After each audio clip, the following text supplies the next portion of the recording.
Latest status update on Luka Doncic and LeBron James ahead of game versus Hawks. The Los Angeles Lakers could be without their main stars, Luka Doncic and LeBron James, in the upcoming game against the Atlanta Hawks on Tuesday. Both Doncic, left groin soreness, and LeBron, left foot joint arthritis and right sciatica, are listed as questionable for the game in Los Angeles. LeBron appeared in the last two games after sitting out a game in San Antonio due to the same issue. Meanwhile, Luka has played in the last 9 games for the Lakers. The Lakers are going through a tough stretch, having lost their last 3 games. Despite the recent losses, the Lakers remain 5th in the Western Conference with a 23-14 record. Lakers are learning an uncomfortable truth about Luka Doncic.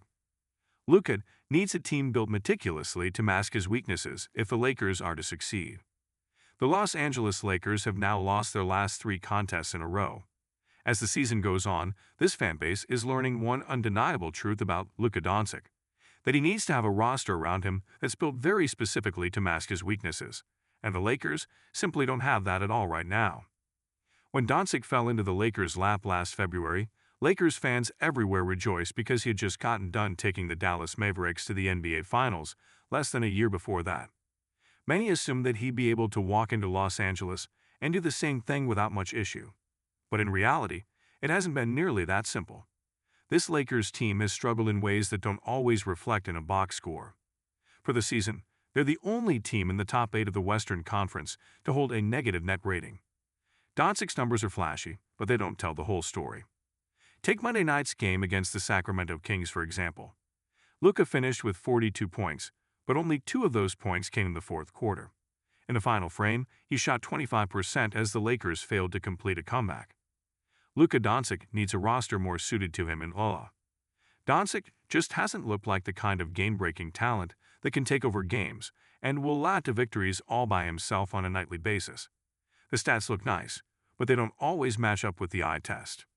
The truth is that Luka needs more teammates that can mask his inconsistent defensive output and sometimes questionable shot selection if this team is to succeed. We're seeing more and more why the Mavs may have just been onto something when they decided to move on from Doncic. He's still a high-end talent when he's at his best, but the problem is that his success is highly dependent on his surrounding environment, especially at this stage of his career. We can't forget that Luka may only be 26 years old, but he's been playing professional basketball for over a decade at this point. That's a lot of wear and tear on his body, so it shouldn't be that much of a surprise that he's not looking nearly as quick or athletic as he did 4 or 5 years ago. This doesn't mean Luka is washed, but it does make the situation more complicated than anyone wants to admit. The Lakers aren't built to cover for his flaws right now, and until that changes, big scoring nights might just keep feeling hollow. Talent alone isn't going to save this season.